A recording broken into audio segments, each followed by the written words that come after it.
Let's go.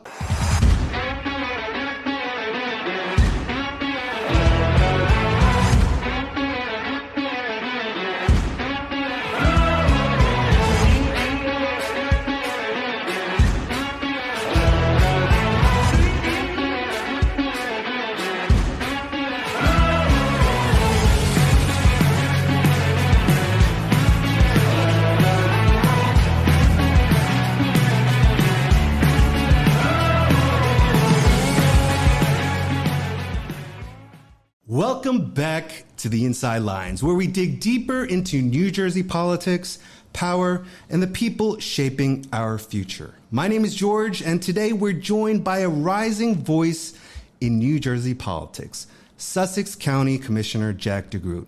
Jack is known not only for his work in county government, but also being one of the youngest and most principled public servants in the state.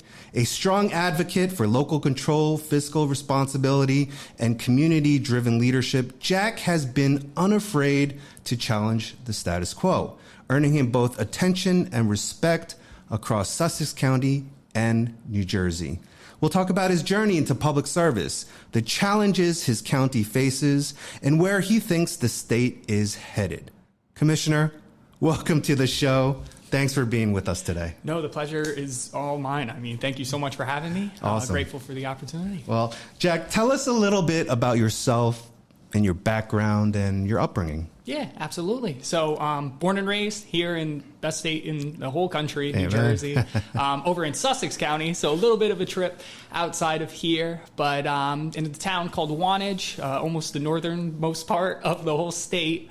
Born and raised there on my family's dairy farm. We're still milking cows today, 1 out of 30 in the whole state, actually. We got about 45 dairy cows, 15 or so beef, and, growing up, it was long days, right? Starting out my morning, helping out on the farm, balancing that with schoolwork, extracurriculars like basketball I was really into, track, soccer, and, all the above. Really, it taught me a lot. It got me to the place I'm here today. My father instilled in me a work ethic that you can only imagine just what he's been through. Sure. And I want to make sure to continue that work ethic in whatever I do. When I was growing up, it was basketball. It was showing cows. What was your position? I was a guard, actually. So high school, I was a point guard. Awesome. Switched to off guard when I went to college. So scored 1,000 points at High Point Regional High School. We did, shout out Westwood. They did beat us in the state playoffs. So I do know a little bit about Bergen County through that.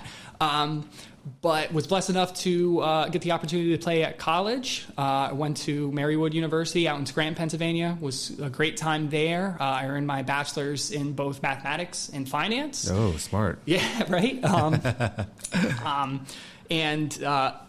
During that time, I really grew to love mathematics, statistics in particular, and that's where I ended up going to the University of New Hampshire to earn my master's in statistics degree. Oh, wow. So, academically, I've been there. I was a teacher assistant up at University of New Hampshire, was blessed enough to get the opportunity to be a TA, but also a full-blown lecturer, professor during the summer semester. Oh, my gosh. Taught junior level statistics course, statistics for engineers. It was online, thank goodness.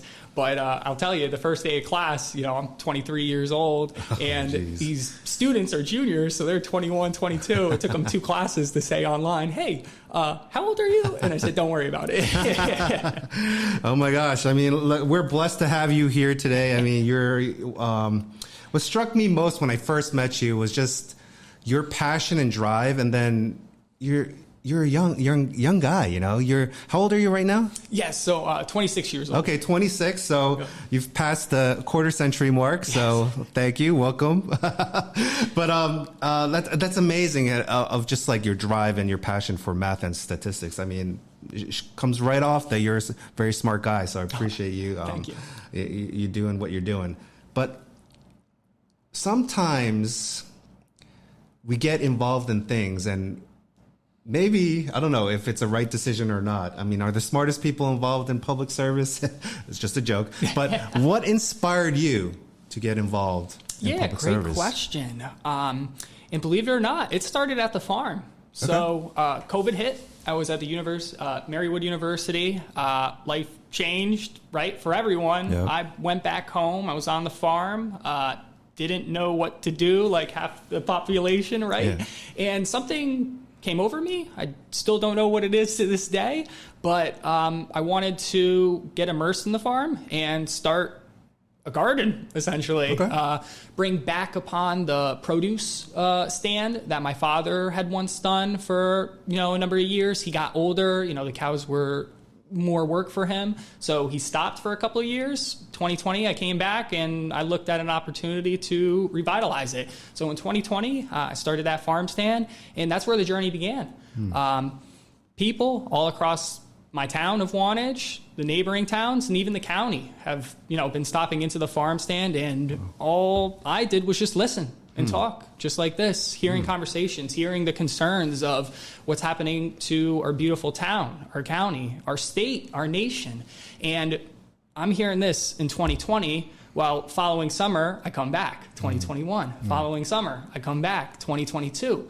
Following summer, I'm back 2023. So, 3-4 years of just hearing the same concerns and problems and no solutions, that compelled me to take a stance, take, an opportunity to have my voice be heard, come up with a solution. And that's where the journey began, just hearing these local issues that, I wanted to try to solve. And really, I wanted to be a beacon of hope, right? I wanted to be a beacon of hope for the older generation to show, hey, the next generation is ready to step up to the plate, to solve problems, to take actions, but also be a beacon of hope for the younger generation. Hey, someone like me, who looks like me, kind of talks like me, the same rhetoric, right, can make a difference, can step up to the table, make decisions on our behalf, and really care about the future of where we live. What were some of the issues that residents came up to you to talk about and to express a concern over? A number of things. You can imagine, just the local, county, state issues, federal. One of the things that's near the top of Northwest Journey is the national parks. So that was a big concern, that the national parks were going to, come in, drive out locals, drive out our local farmers. Affordability, that's always been an issue here in New Jersey, now more than ever. Taking care just of the maintenance, our local roads, snow removal, just, being able to, like I said, afford a house. For, people like me in the state of New Jersey, about 50% have to live at home because rent, the cost of a mortgage is just so high. And all of that over those, 3 years really spoke to me, and just, I wanted to make a difference. Do you see a lot of friends or your age coming back to New Jersey, or are they, if they've gone to, college or university or, outside state, they're staying there, or have they moved out of state? Like, what do you see? Do you see a lot of your friends coming back? I see a lot of people leaving, really. Yep. It's sad. Whether it's specifically my friends in Sussex County, I would say majority are either going out to, Hudson County, right? Hoboken's a hot spot, Jersey City, perhaps even Newark in Essex County, but also out of state. A lot of people, are moving down south. I have friends in South Carolina, DC, the bigger cities. Why is that? Job opportunity, career path. They went to college in these local areas and they enjoyed it. They want to, start a life there. But more so than less, a lot of the people that I went to middle school, high school with, they're not in Sussex County or New Jersey anymore. Why didn't you run for mayor or council? Why Sussex County commissioner? Great question, yes. So it comes back to my agricultural roots and basketball, really. Okay. I was blessed enough, as mentioned, to be a higher level player in middle school and high school, and that led to travel basketball, right? All across not only Sussex County, but, the whole state of New Jersey. So meeting people in Sparta, Andover, Hopatcon, Vernon, all these different townships, and creating relationships there. I wanted to make sure I help them, and not only, my township of Wantage, and agriculturally. Sussex County is a big rural heritage county, a lot of farms, a lot of connections with me and my family farm all across the different municipalities, and I wanted to represent them. And one of the big things that I did in my first year was revitalize the farmland preservation program, which is a county program as well as a state program, but that's something that directly spoke to me, and I wanted to, be the lead on. We'll talk about that a little bit later. Absolutely. That's something I really want to learn about. But what are some of the things do you think that people from other areas of New Jersey misunderstand about Sussex County? Sussex County is really a gem across, a hidden gem, I would really sum it up as. You may think of it as just the corner of New Jersey and it's more like Pennsylvania, but it really isn't. We have it all. We have Great Lakes, fishing, boating, public lakes that people can go to. We have parks, both state and national, and we got, beautiful rural, farmland that people can go to, agritourism opportunities. And I think it's really the best of both worlds. Where we're located, we're around an hour's trip to New York City. And, if you want to live in the country and still commute to the city, you can. Is there a public transportation, like easily accessible, like trains from Sussex to like the city from? So that's the only caveat. Not much. There is Greyhound or some sort of transportation, Sure. From Newton. We are looking at, having a rail line in Andover Township. That's been a long project going on with a lot of holes, as you can imagine, but nothing specifically in the county to, commute. How does county government differ from local government or what most people think about politics? Yeah, county's that happy medium, right? So we're not quite your local mayor and council, and we may not be able to fix that sidewalk or that specific stoplight in that, town, but we're not the state. We're not dealing with those very political issues, right? Whether it comes to abortion or anything of the national level. We're kind of in that in between where there's not much politics, but a lot of services. And that's really how I describe it. The county government is majority services. You look at your county clerk's office, surrogate, sheriff's office, senior services, county library services, which I know is huge in Bergen County, but in Sussex County, we have 5-6 branches that people can go to. It's very in-depth. A lot of people don't realize that some of the services that they receive are county services. So it was a big learning curve for me, but one that I took seriously and got on board within the first 50 to 100 days. What are some of the biggest challenges Sussex County is facing right now? Biggest challenge, I would just say development. Right? So the affordable housing mandates, again, more of a local issue, right, to the different, municipalities, but that is something the county, looks at. What can we do to, alleviate some of this, mandate? It's a big concern among the residents that, they come to me and ask. And I really would say, the overdevelopment crisis. This was in the news recently where a local government is taking over farmland property. This is in, I believe, Cranberry, New Jersey. Middlesex County, where they're using the power of eminent domain to take over a farmland acreage, which could be kind of like yours, passed through generations, and to transform that into affordable housing. What's your take on that? Absolutely insane. It's a real shame.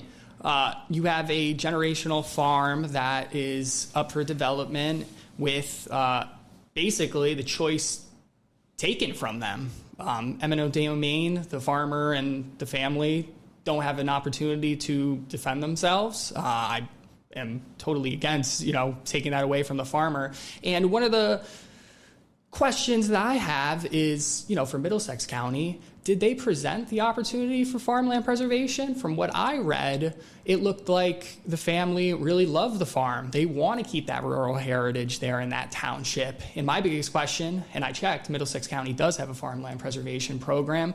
Were their county officials advantageous, courageous, advocating for their program, the farm to preserve farms? I think it would be a great opportunity for them. I don't know if it's too late, but that was one thing that came to my mind. If the family had the opportunity, could they go into farmland preservation? Do your colleagues on the commissioners stand similarly to you in your stance of protecting farmland against these housing mandates? I mean, like, do you see heads? Do you have your heads butting against each other, or are you guys in agreement on your commissioner board? Just because it seems like you're pointing out in Middlesex, it doesn't seem apparent. Maybe they did, who knows?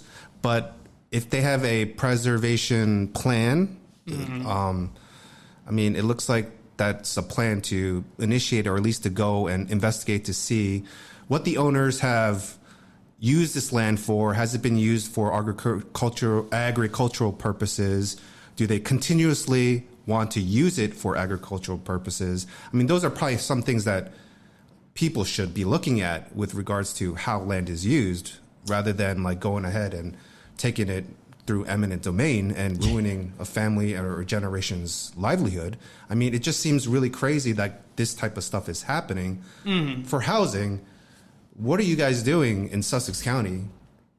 Because you guys are different from Bergen County. Absolutely. And that's the great thing about New Jersey. I mean, we have the amazing counties that we have here are also different, right? Yeah. And I think that's what makes, New Jersey so unique. But I can't speak on behalf of my other, commissioners, but I can say that we are updating our farmland preservation plan. Okay. So it hasn't been updated in quite some time. And I'm very blessed and happy to have joined the board during this process to help give some insight, lead that agricultural community and, let them be heard. And I'm happy the board is, going forth with funding that plan, and it's still under development.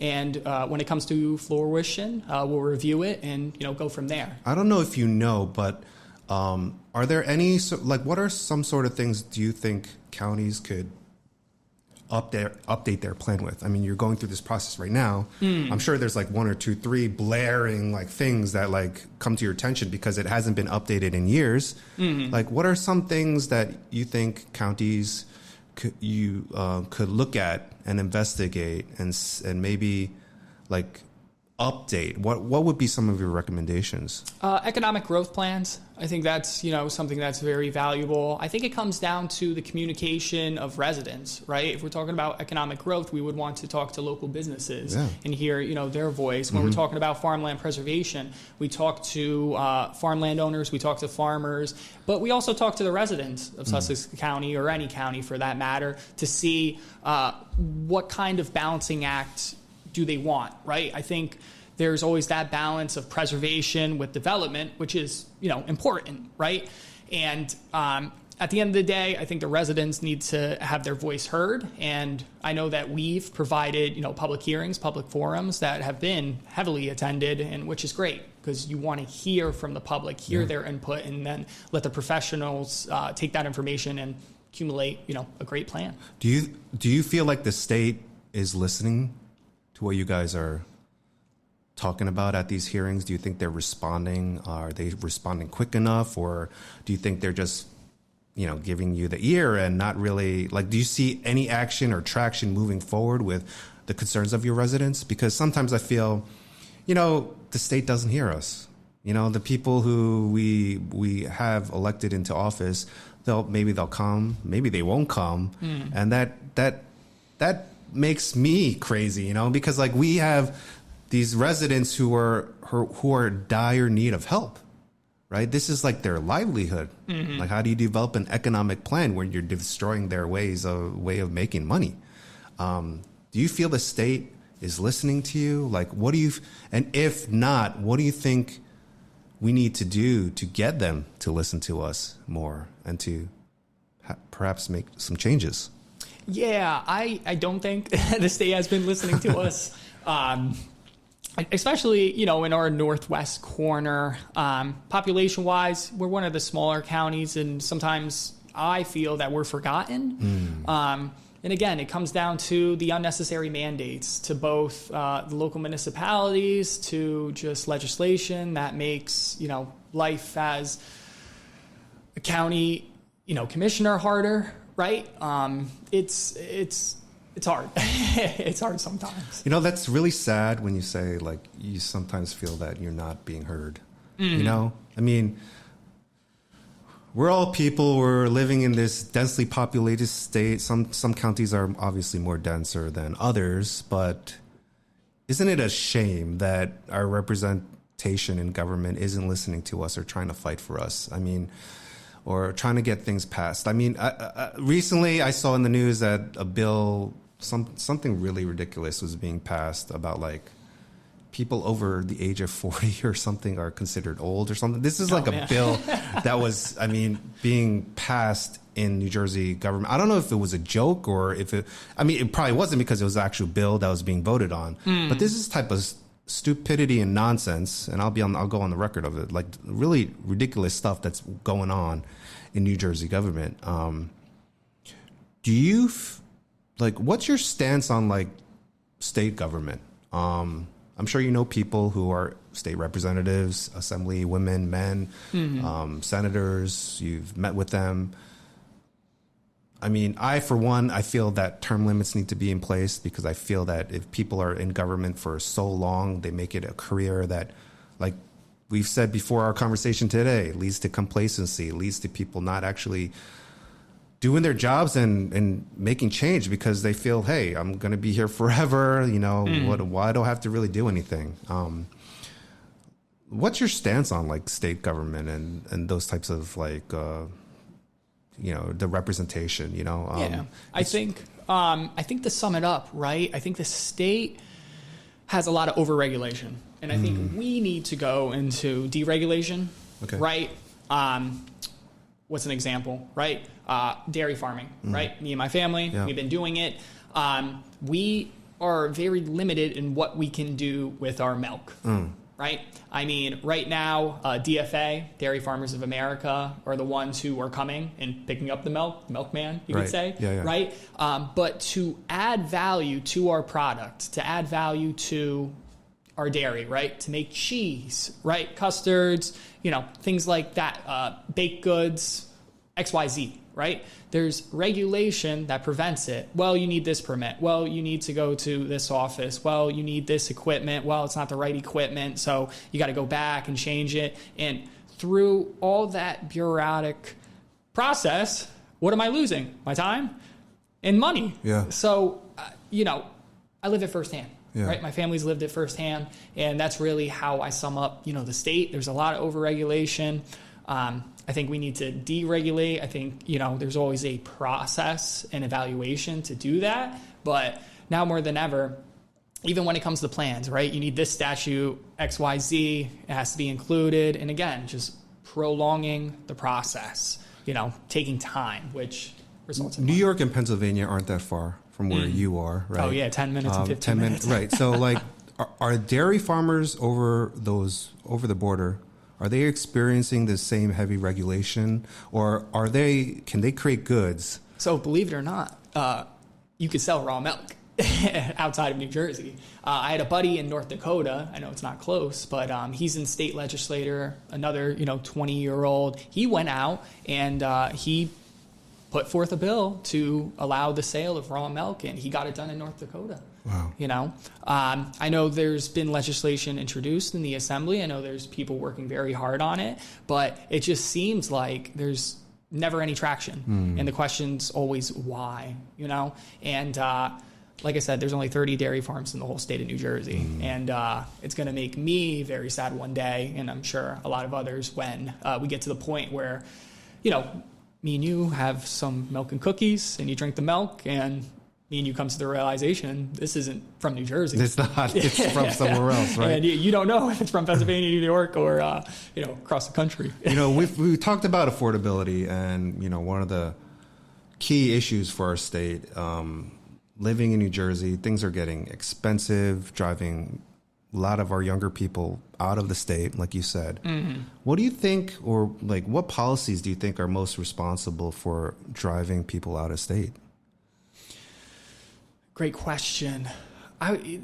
It's accumulation of a lot of things. I feel like, it's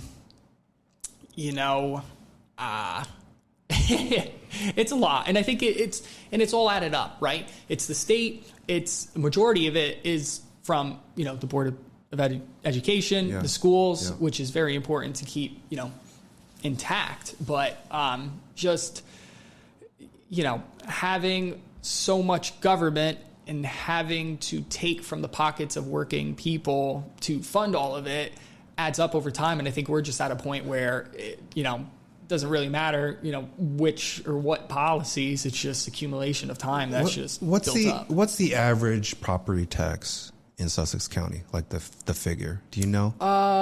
Let's say, for example, on your parents, your parents' farm and your parents' home. Estimate, like what is the property you're tax? Looking at? I'm paying. $8,000. $8,000. I think another house 12. Okay. And that's in Wantage Township, New Jersey. So those, and what's the percentage of, let's say, like school taxes? Schools around, depends on the municipality. I could safely say 65. 65, right. So it's a big portion. It's up a or big down portion. 5%. Okay, all right.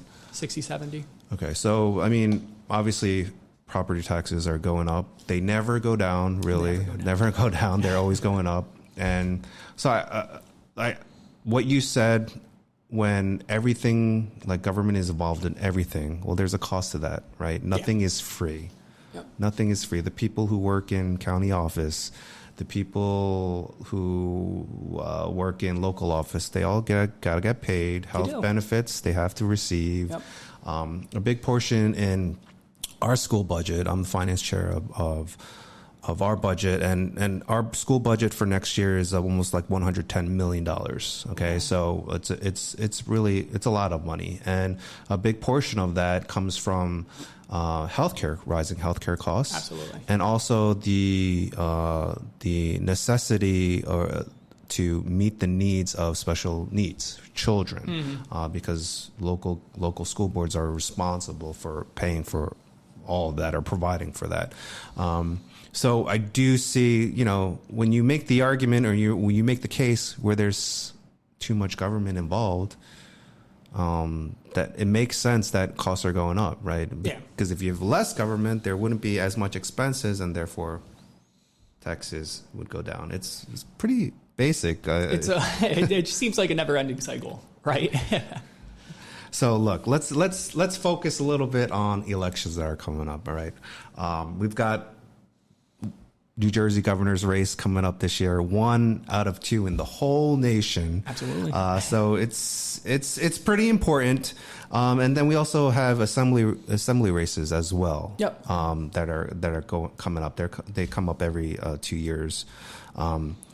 Do you like a specific candidate? Have you endorsed anyone? Or what's your take on the primary and what's going on with regards to the Republican Party? Let's talk about this a little bit, because you're a young mind. Yeah. You're involved. I'm sure you're on social media. You see some of the nonsense, a lot of the nonsense that's going on. What's your take? What's your take on maybe the New Jersey governor as a whole, and then maybe some of the things you're seeing from some of the candidates out there? Yeah, no, absolutely. And, I'm all in for the Republican nominee, at the end of the day. I haven't, come out to, officially endorse anything like that. But, whoever the nominee is, I'm going to back them 100% to get them over the finish line in November, because that's what we need. Yep. So biggest thing, I think, is unification, right? And where does unification lie in, right? I want to bring it back to the primary that I had, right, for my commissioner's race. And it will all be interconnected, right? But my commissioner's race. It was a single seat, governor, single seat. It was me and the incumbent, 6-year, 2-term incumbent looking at a 3-term, and there was actually a third candidate from my hometown that was also in the race. So sounds familiar, right? Yeah. 3 people, 1 seat. Yeah. Okay. And how I ran my race was based on I'm a Christian. Jesus Christ is my Lord and Savior. Me too. Amen. I believe in Ephesians 4:29, which basically says, if you have nothing nice to say, don't say it. Just keep it simple, right? And if you think about it, it prevents that divide between candidates, their following, and the negativity that surrounds all of it, right? You look at the governor's race, this year, a lot of negativity, and what's happening? People are getting mad at one another, followings are getting mad, and there's not much room for unification, and we need that. We need that because the ultimate win is in November against that Democrat nominee. All right. So I wanted to make sure I shared, my story in my primary where we ended up getting 53% of the vote. Wow. So, kindness does work. How whoever wins the Republican, nomination on June 10th, what does that person have to do to unify the party? Because we are fractured. We are fractured, and some of it's kind of really, I'll just say it, it's disgusting level of what people are saying. And there are people who are saying, well, if this guy wins, well, I'm not going to vote for him. And so my response is then, how are we going to win in the Republican? Like, if you don't support the Republican Party or come out for the candidate who wins, are you okay with having another 4 years of Democrat rule and what's been going on at the state level? Yeah. Do you want 4 more years of Murphy or worse? Yeah, exactly. So, like, if you were the nominee, how would governor to be elect, DeGroot, bring together this fractured Republican Party in New Jersey? Yeah, great question. And it's a hard question, right? Yeah. I mean, if we could do that, we'd win quite a bit of governorships, right? But, for me, I really want to see the nominee or, myself, whatever, context, really stick to, the conservative, base Republican, principles.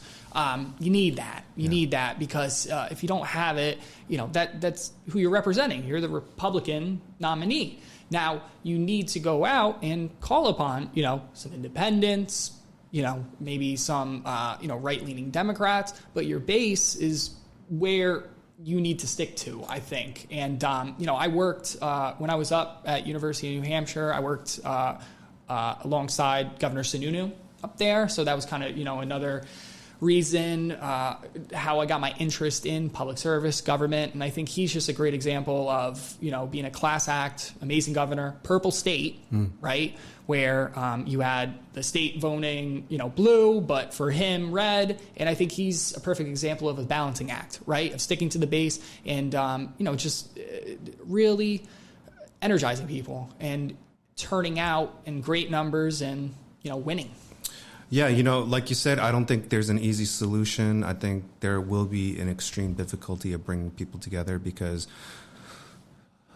I think I know who's going to win the primary. I'm not going to say it, but there are people from both sides who are just not happy with past performance or past voting history or whatever it may past what's being said in the past. And so that's why a lot of politicians don't have good rep, right? They're liars. They're like car salesmen. Sorry, car salesmen, but they don't tell the truth, or they'll screw one way because they can get more votes or something like that. Yeah. And I like how you said you brought it back to like your faith, Christianity, and I think that's one thing that really struck out about you to me when I first met you is that you stand firm in your faith. And I think we don't see that a lot. We see pretending people faking it like, oh, I'm a Christian, I go to church, whatever. but you don't even know like a Bible verse, or you don't even know like, certain things. And I think that's a bigger question or bigger discussion. Maybe we can talk about later on another day with regards to faith, because faith, Christianity is totally going in a different direction, I think, in this country because of like what we see. But standing firm in your faith, and I think part of that faith is basically your upbringing and what your father or your parents instilled in you to being who you are. Like, you're grounded. So no matter what someone says to you, you won't bend. You won't bend towards them. A lot of politicians are doing. And I think when it comes down to it, I think communication is extremely important, making yourself out there. If you become the Republican nominee, you need to get your ass out to everywhere. Excuse my language, but you need to be everywhere. You do. There's no excuse. You got to be in all the counties and all the towns and all the what. You're running for governor. Like, if you want to win, you got to do whatever it takes legally to meet with the people, to hear with them, to connect with them, and not pretend to be like you care. And you got to show it. That I think that's one thing that I really stand with what I do and how I run, how I ran. And I believe we need whoever wins that Republican primary needs to do that. All right, I'll get off my platform. But so, what is one thing you think needs to be fixed, or what, if you had the power with the snap of your finger, you could say, this is the thing that I can fix in New Jersey politics, what would it be? I think, we did take a step in the right direction, eliminating county line.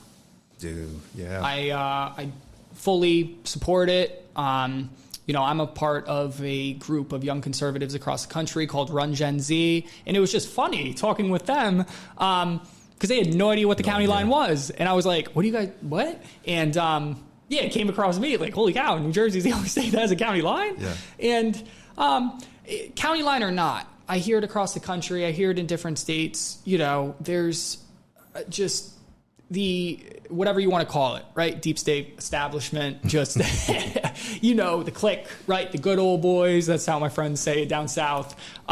There's just these people that have been there for a really long time. This is the way it's been. This is how it's run. Wait your turn, right? And as a 24-year-old who was told, maybe you should wait your turn and do this, I was never wanted to sit on the bench on the court, always wanted to, stick my neck out for the team, and I wasn't going to wait, right? So I challenge young people to get involved, right?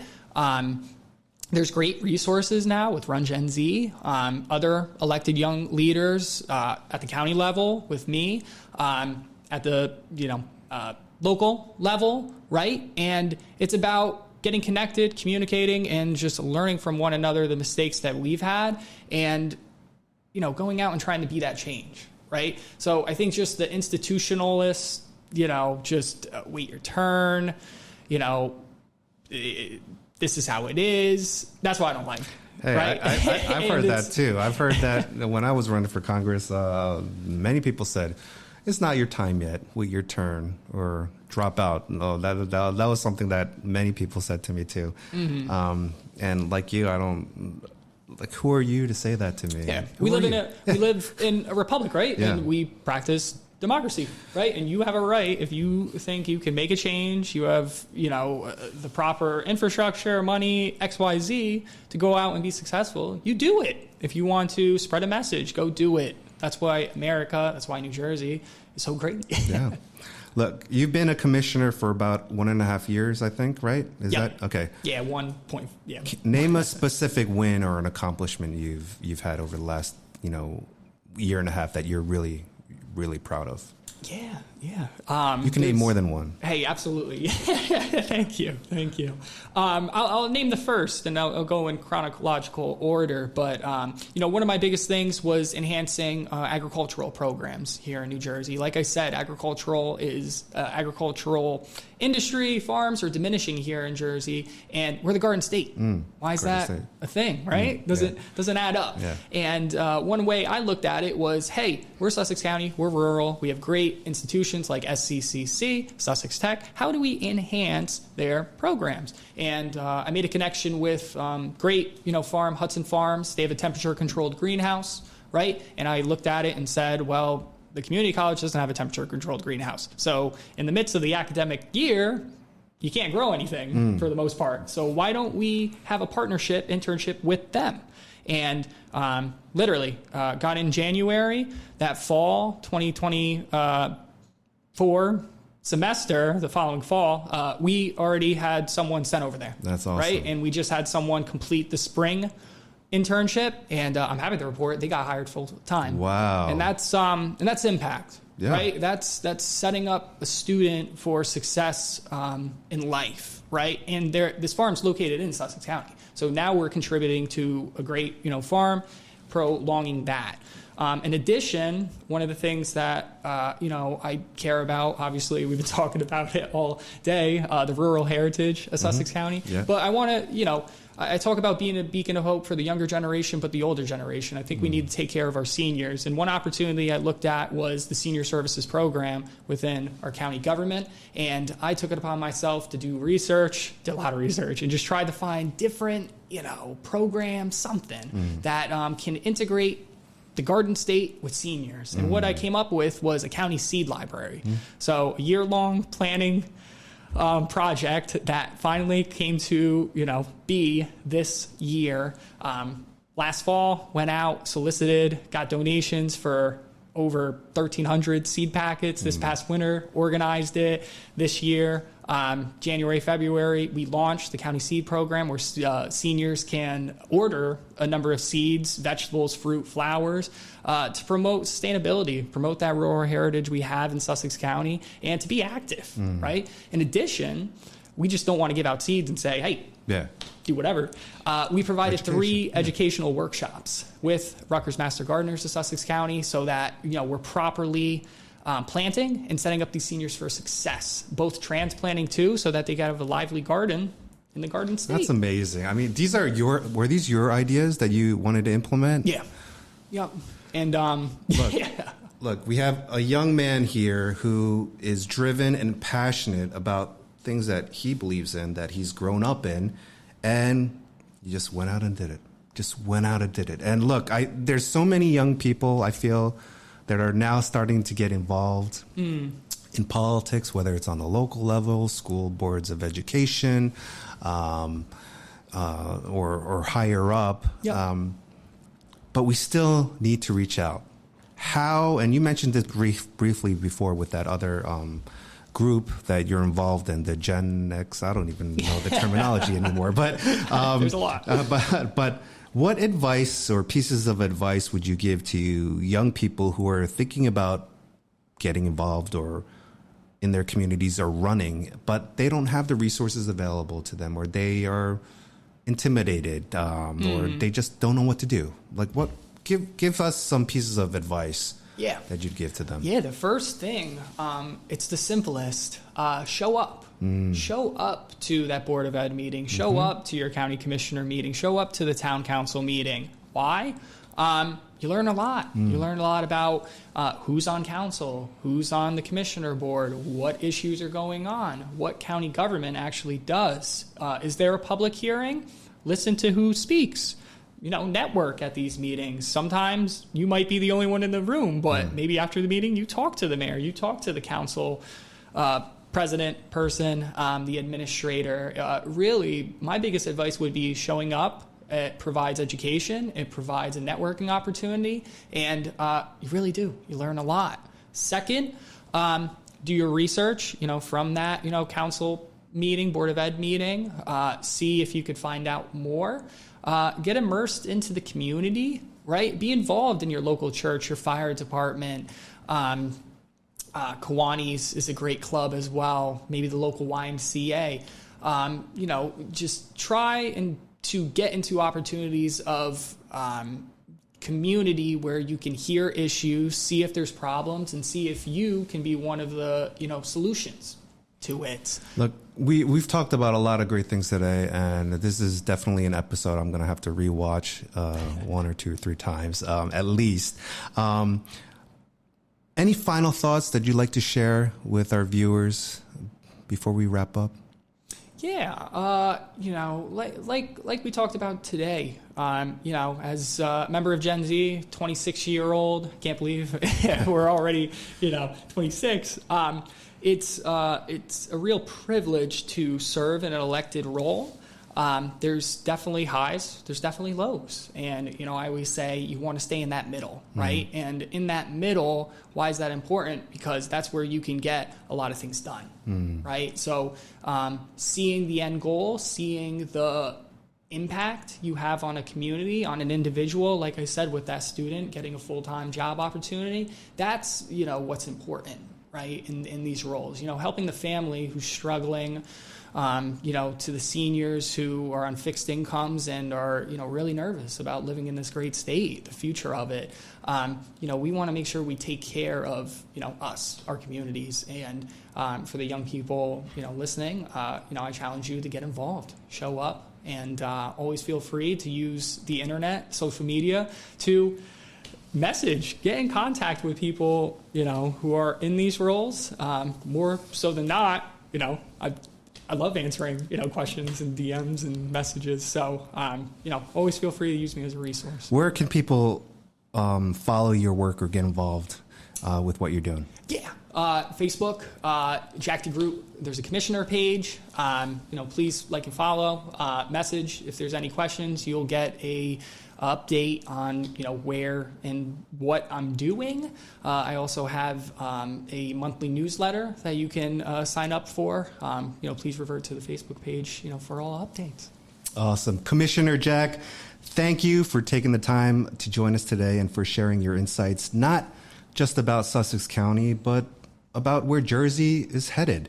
It's honestly so refreshing to hear someone who's young, grounded, engaged, and not afraid to speak plainly about what's going on and what's working, what isn't in our state. To our listeners, if you haven't already, please like and subscribe to the Inside Lines. If this conversation resonated with you, share it with a friend. Post about it. Drop your thoughts in the comments below. Look, we're here to bring you real stories from the front lines of New Jersey politics, the kind you won't hear anywhere else. So until next time, stay informed, stay engaged, show up, and as always, look past the headlines. We'll see you right back here on The Inside Lines.